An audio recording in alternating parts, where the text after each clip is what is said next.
You're listening to Lighthouse Conversations, brought to you by Lighthouse Haven, a spiritual home for your awakening soul.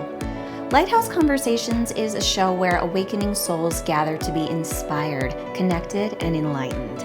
Spiritual spark plug and host Chelly Canales, that's me, will guide you through the twists and turns of your journey to a safe haven where you are finally free to live your best light. Each episode contains a conversation with a guest who has gone through a spiritual awakening, detailing their unique and life-changing experiences in an intimate and candid way. Although everyone's experience is as unique as they are, we all share one common thread. We're all seeking something. So, come join us on this journey and be prepared to leave with resources that will supercharge you into inspired action. Here's today's episode.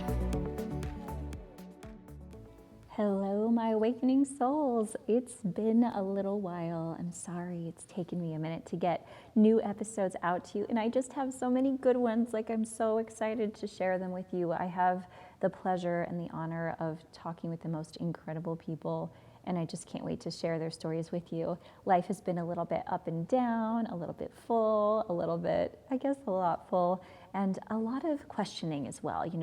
Where am I going?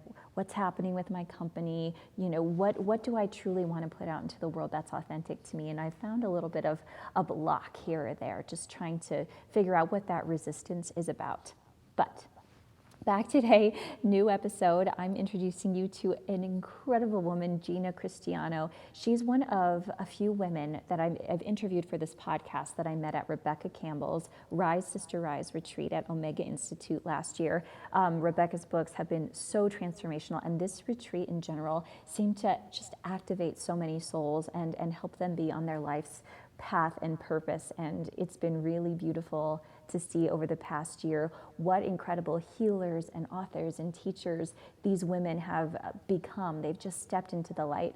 And Gina, she's going to tell you all about her own practices and also how to master your inner critic. Lord knows I certainly let my inner critic get a hold of me. So this is really helpful for me, and I hope you find some wonderful value in it too. Enjoy. Welcome, Gina. Hi, Shelly. Thank you so much for inviting me. I'm so excited to be here. It is my absolute pleasure. I'm so thrilled that you're here. I'm going to be interviewing a few sisters, I like to say, that we met at the Omega Institute retreat for Rebecca Campbell's Rise Sister Rise. And of course, she wrote Light is the New Black.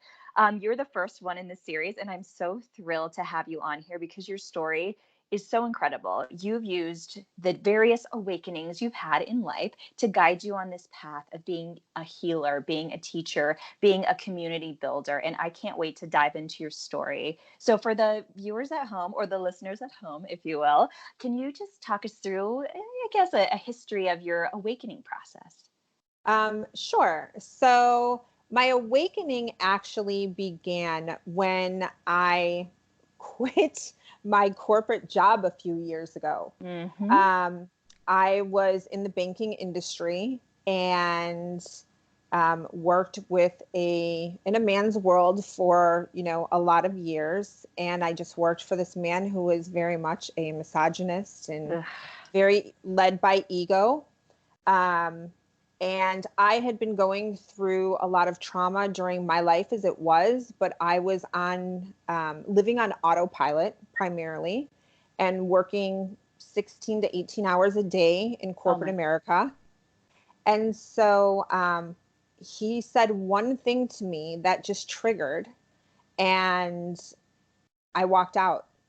And so I walked out and felt great. But then I got in my car, and as I'm driving, I go, I don't have a plan. Uh-huh. So I didn't really know what to do. And I panicked, of course. I had a mortgage to pay and a car payment and 4 kids to raise. Right. And so I didn't really know what the next step was. But that was when I decided to attend networking events and really reach out to my community a bit more and look for the right job. Mm-hmm. So I happened to come across an Italian woman, and she was a life coach. And I met her at an Italian networking event. And I had no idea what life coaching was, career coaching. All I knew is that the way our conversation continued to unfold, I needed more of her in my life. And I didn't know why. And the truth was, she was so expensive that I didn't Mm-hmm. know how I was going to pay for it because I just walked away from my job. But I dove into my savings account and knew that I had to start this 12-week session that she offered, this 12-week program. And it was through her light that I was able to find my inner flame and illuminate my own path to where I am today, with few little deviations here and there, but where I am today. That's incredible. And it's funny, there's so much about your story I relate to, but I love the swiftness in which you did it. I was agonizing over this for a long time. I quit my job, a career nonprofit, a year ago, almost exactly, with nothing lined up. And my very next step was to go to New York. I went and revisited all my old places I used to live and just kind of make peace with my old life. And then I went to Omega and went to Rebecca's uh, um, not conference, I guess you could say Retreat. workshop, retreat. That's the word I'm looking for, and felt so held in that space, Yes. feeling like this is a true path that I can take. So it's amazing that you were able to say in the moment, I'm just going to walk away. I just have faith. I trust that this is somehow going to work out, which led you to the person who was going to take you to the very next step on the journey. And I can't imagine you would ever look back and say, I wish I hadn't done that. I should have just stayed where I was. You weren't meant for that. Not at all. Not at all. And through my life coach, my eyes started to be opened. Mm-hmm. And honestly, there was this niggling feeling within me that I knew there was more purpose. And maybe she triggered my own intuition to start to trust myself. And from that, I actually joined a group on Facebook, and Mm-hmm. the book that they were reading was Rebecca Campbell's Yes. Light is the New Lies Black. new. Mm-hmm. So I read the book, and I read it probably 4 times. And I went on her site, and it was actually fairly close to the retreat. And I just knew I needed to be there. Yes. It And was the same for me. I just knew it. I knew it. And I will tell you, when I went to the retreat, there were hurricanes, or there was a lot going on at the time. My flight got canceled 3 times at the Oh airport, no. and they changed my I ended up not flying into wherever I was supposed to fly into and had to go fly to another airport. I didn't get into New York until like 2 o'clock in the morning in this tiny airport. I didn't know where I was driving. I had never been there. I was petrified. And I thought, this is it. I can't even believe I'm doing this, because that's not me. I'm going alone. Yeah. It's 2 in the morning. I'm driving in the dark to an Airbnb that I didn't know of. Honestly, I thought they were all murderers going. I get to the house and they weren't awake. And so I like go up to my room and I put my luggage at the door because I'm afraid, like, I don't know whose house I'm staying Yeah, in. of course. And I woke up the next morning to the most beautiful morning. The people had coffee waiting for me to Mm. go so I can get to the retreat on time. And when I got to the retreat, I knew that it was the universe testing me to see how much I wanted this Yes. transition and awakening in my life. I love how you recognize that, because it's very easy to say, well, this is a failure. I'm just Mm-hmm. so upset. This means I'm not meant to be here. But you saw it as an invitation, as an opportunity to get to that part of yourself that says, no, I've made this commitment. I'm not turning back now. And Yeah. it worked out so beautiful. It is such a gorgeous place up there, isn't it? So It's peaceful. it's so peaceful and beautiful. I can't wait to go back. Have you ever read Broken Open, Elizabeth Lesser, who created Omega Institute? No. Oh, that is a book I highly recommend. I was actually listening to it on my way, my whole trip and soul journey that I took before I Right. arrived at the retreat center. So I would highly suggest that. Okay. Um, so you love Rebecca Campbell. Who else do you love?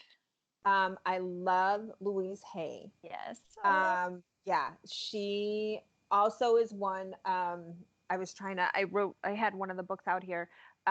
You Can Heal Your Life yes, yes, was yes. another one that really changed my life, and doing her Same. mirror work.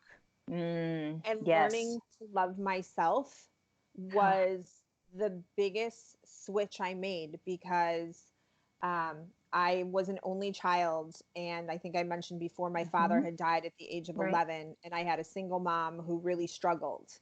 And I was home alone a lot. And so I had a lot of feelings of unworthiness Mm. and not being important, not being good enough. Which is, I think, all because I was alone. You know, my mom Of course. was trying. At the time, you don't realize what is going on, and I looked at her as, well, she's never home for me. She doesn't want Hmm. me. She doesn't love me enough. Why can't she be at this school function? And through Louise Hayes, I learned to change the story. I Yeah. grew up in a household where my mother was a single mom in the 80s and in a corporate America where she did all she can to provide for us a middle income, home and Hmm. neighborhood where I went to a good school. And it wasn't that she didn't love me enough, it was that she did love me Right. enough, that she did all of this. But the story we tell ourselves at 10 and 11 years old compared to the story we tell ourselves as an adult are two different things. They certainly are. And it takes so long to unravel those beliefs. Mm-hmm. Some people never even recognize that story isn't real. That's all Right. they know. And so it takes stepping outside of yourself, seeing it from a different perspective that gives that view of what it truly is. And so you were able to see the gifts in it. You were able to see the sacrifice in it and the love in it. Do you find that in your work as a healer that you address these issues with the people that you attract to your business? Oh, absolutely. I think one of the probably the second step to, I have a 8-week course that the second step we talk about the hateful critic or the Oh, saboteur, yes. The which bully. is, yeah, the bully within you or the gremlin. Hmm. And once we can identify who that is, so what I do is I actually read a book called How to Tame Your Gremlin. I like it. I'm Uh-huh. going to check that out. And it's all about the hateful critic. And he actually has you put your hateful critic or your gremlin into life form or character form, or, Hmm. you know, who is that person inside you? Is it, for me, it's myself as a little girl, and I've named her. And now Yeah. that I've named her and I can see her, when all of these negative thoughts or limiting self beliefs come up, I'm able to recognize, you need to sit down now. I have this. It's okay, because they're my own fears. And that hateful critic will continue to play really a horror movie over Yes. and over in your head of all the fears you had as a child. So identifying it and putting kind of, I know some people, according to his book, they have drawn a gremlin, or Yeah. some may say it's a teacher, or it's a mixture of, a football coach, or, who was mean to them or very stern and just kind of broke them down a bit, and they can hear that voice. So identifying who that hateful critic Mm. from within yourself is, allows you to then change the story, because the first thing is to identify. To identify, I need to do that. This week has been really tough on me. My gremlin has been going to town because I look at it. I'm like, it's been a year since the retreat. I feel like, I mean, I've accomplished a lot. I've written a book, I've done a TED talk, I've started a company, I've done all of these things, this podcast. And yet all of that little gremlin in my head is like, well, you should be farther along by now. Are you sure you made the right decision? Maybe you should turn around and go back. And it's just judgment, judgment, judgment. And no one around me is giving me that. It's me, and it's that inner critic. So if I can take it outside of myself and bring it to the light, that's when shame goes away. When you actually give it like a spotlight and say, okay, cool, I acknowledge you, I see you, versus keeping it in the shadows. That just makes it fester, makes it worse. So I love that idea of like, I'm going to put that out there. It doesn't live here. I might acknowledge it, and I Yep. can say thanks for your feedback, but I don't necessarily need to listen No. to you. And I think one of the most important things is being aware. Just being aware that there is that hateful critic from within Yeah. yourself. And just being aware of it seems to make things a little easier, because for years I lived with, you know, I wore a mask. I was married for many years, and I didn't think I was worthy of love, and I destroyed my marriage because I didn't think I deserved it. I didn't think that I deserved, and that was my inner critic telling me I didn't. And so just being aware, now I can stop myself and say, you're doing this to yourself.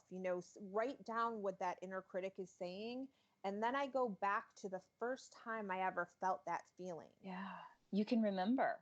You can remember. And Wow. when you can identify it, you can then change it.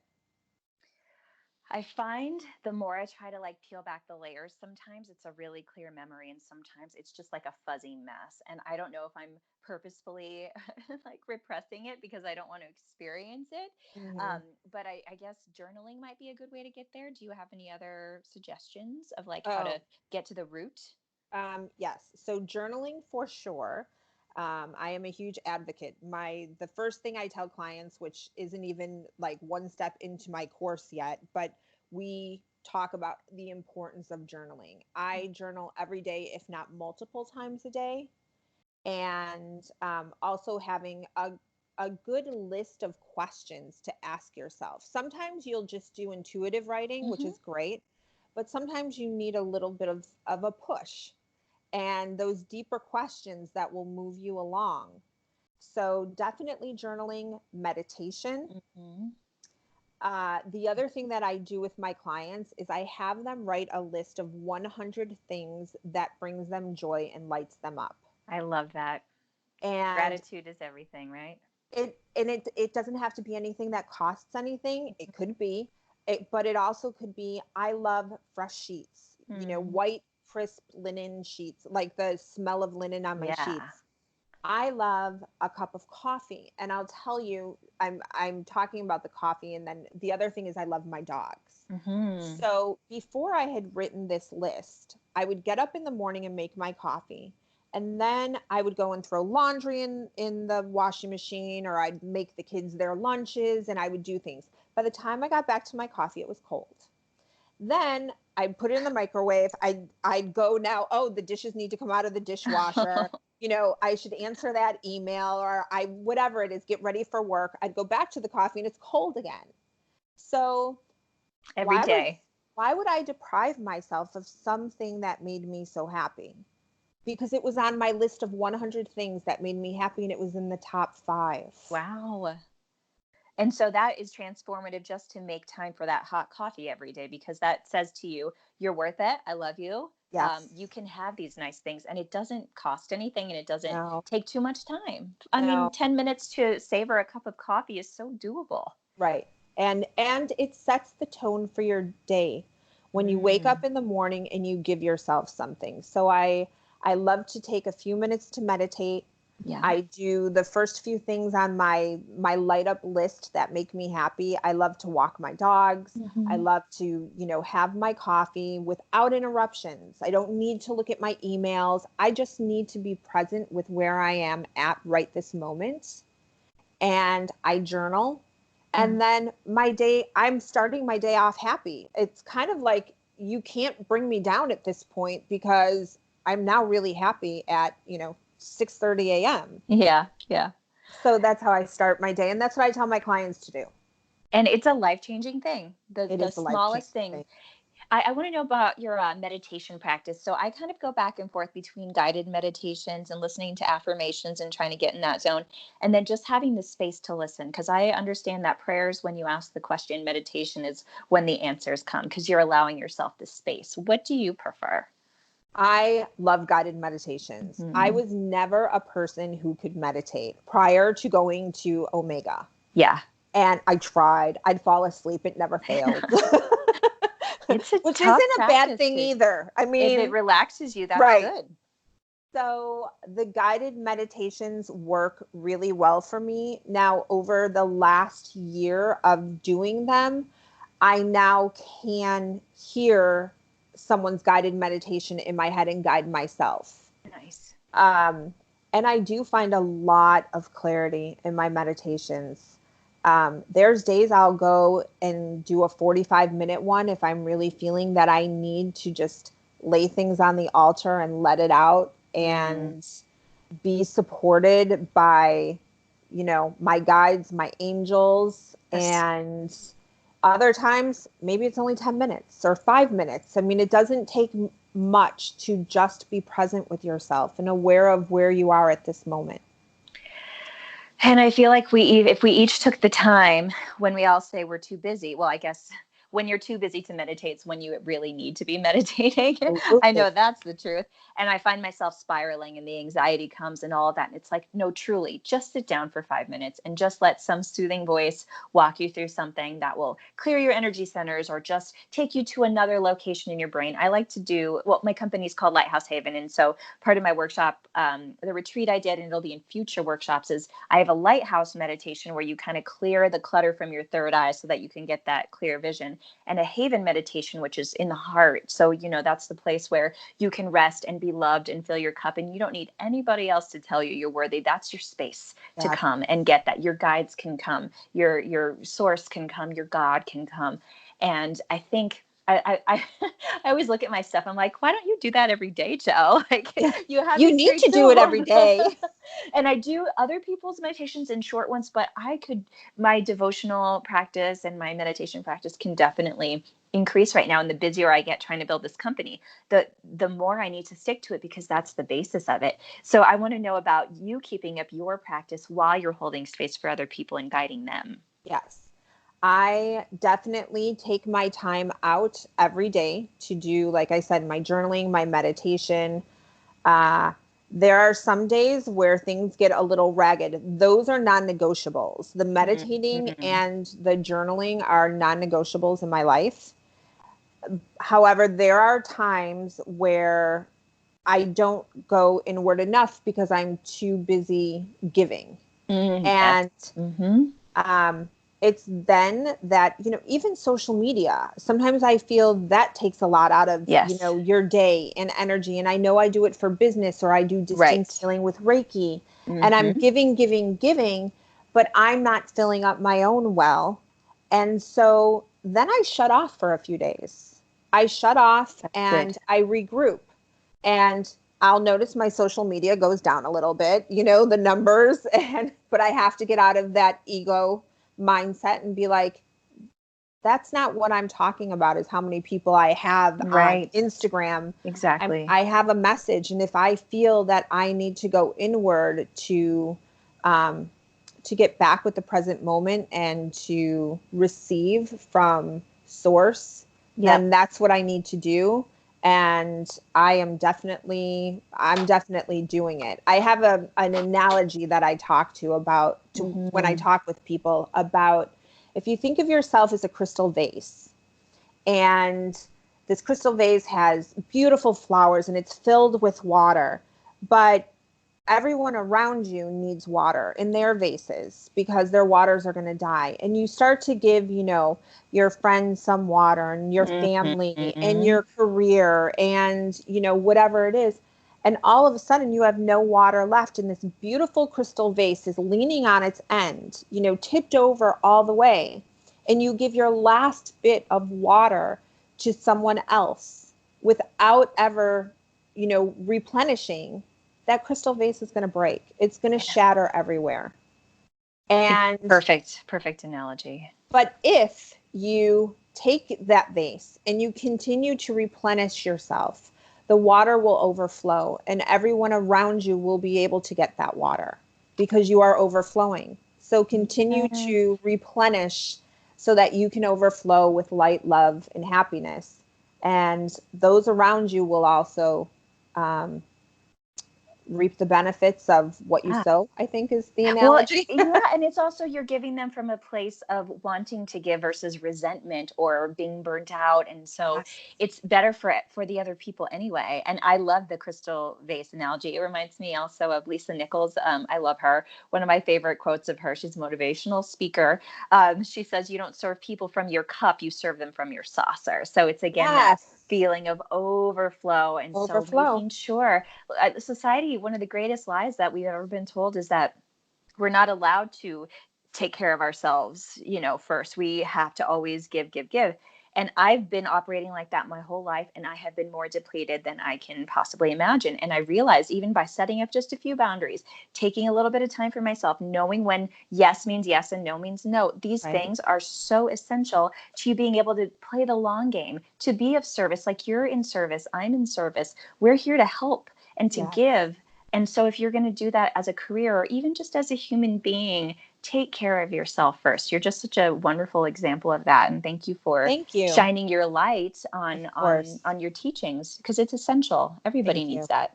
Thank you. Thank you. And thank you for what you do, because Thank you. Yeah. it takes a village to, help others, to raise a Yeah. family, I guess, and we are Yeah. all one family, and We we need to are. be there to help each other, because one of the biggest things I say in my teachings is, when I went through my really hard time through my childhood and being really depressed, to being depressed in my marriage, was I always felt alone. Yes. Yeah. And I always felt like I was in a dark place. And what I've learned now is, you're never alone. There are many people who feel exactly the same That's way. right. But also, being in a dark place, the most beautiful things come out of darkness. You're so right.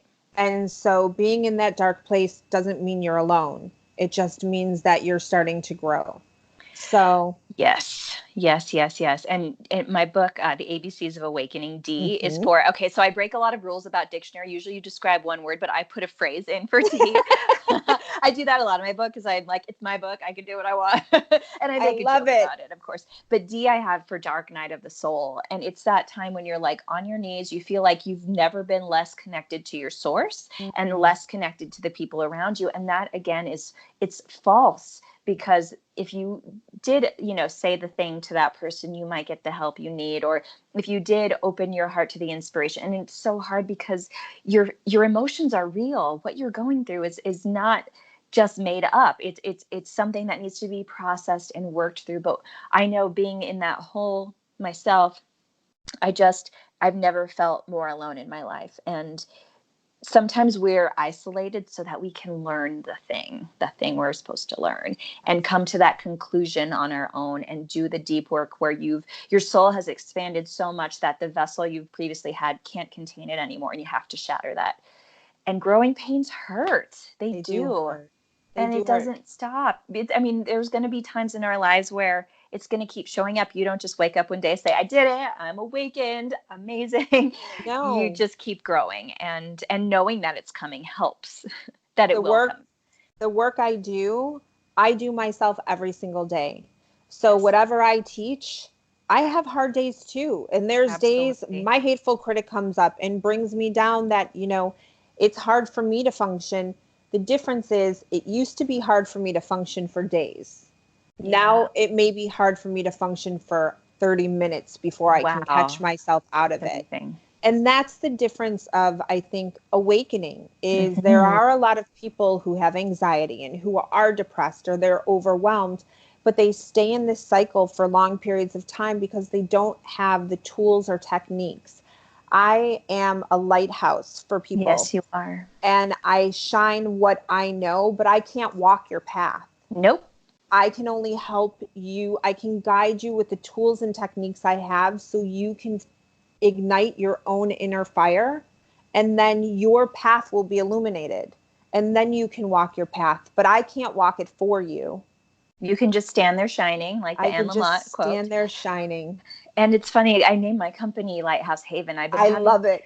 thank you, dreams Ah, about lighthouses since I was a kid. And I didn't know why. And as I was trying to name this company, what came to mind was, like, I can only stand in my own truth and show it. And you can't, like, I've been a fixer my whole life. I can't fix the world. I can't oh, save the world. I can show what I know, and people will be guided if they're meant to be guided by it. And so I love that you said that, because I think that you and so many of these, like, amazing sisters we met through this process are the lighthouses, and they're popping up all over the country, all over the world, and spreading that light, and giving people who are waking up in greater numbers than ever before a place to go for those tools, for those resources, for the community. So what you're doing is like, you're really helping to shift the culture. You know, you're doing the good work, and I want to know more about it. Time.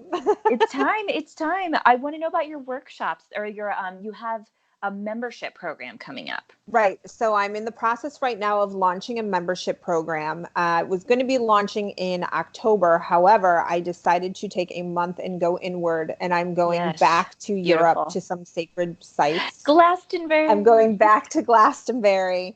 I went a One few day I'll months join ago. you. Oh gosh, it was amazing. It was beautiful. So I'm going to be going back there for a few weeks, and then a few other places as well. So my membership program will be launching the first week of November.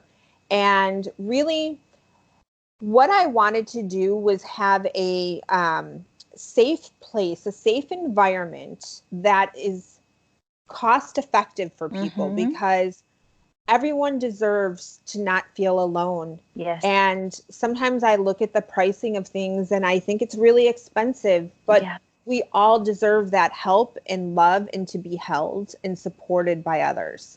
So my membership program will have tools and techniques that will be taught by myself, and then also other sisters from Omega and other healers that I have worked with. So I will be bringing on people monthly to share their light, and I will be doing, there'll be worksheets and guided meditations, and then a course. We'll have a group on Facebook where we'll go live and chat and really just hold and support each other, and, you know, be the lighthouse for each other in this community. And it's meant to encourage and inspire others, really to step into their authentic self. Yes. And create a life that they've always desired, because you can. You can. It's so time. It's so time. And these are things that I'm going to be doing as well. Course membership. We've seen some of the other sisters do it too. Yes. And what I see is like all of us, like you said, supporting each other, showing up in each other's groups, giving little hints, tips, tricks, insights, meditations. And this is how it grows. This is how the light just gets spread in a big and beautiful way. And it's going to be exciting for me to like talk to my people about you, and I'm just excited to share it, because I think the more people know that it exists, the more comfortable they feel stepping into it. Absolutely. Well, I'm so thrilled that we had this time together today. Thank you so much for sharing your beauty and your light and your heart. And I can't wait to hear about Glastonbury. I've got a little bottle of Chalice well water. A friend of mine brought me back there, so I dive into it every now and again. Yes. Like, just send me the inspiration. Absolutely. And I'm going to be there one day, so that's going to be yes, you a gorgeous will. trip. Yes, I'm so looking forward to it. And thank you for being on Lighthouse Conversations. Thank you so much for having me. It was a pleasure, Satnam. Satnam. Thank you for listening to Lighthouse Conversations. If this show resonates with you, it would mean so much to have you rate, review, and share. Don't forget to follow us at chellycanales.com and on social media.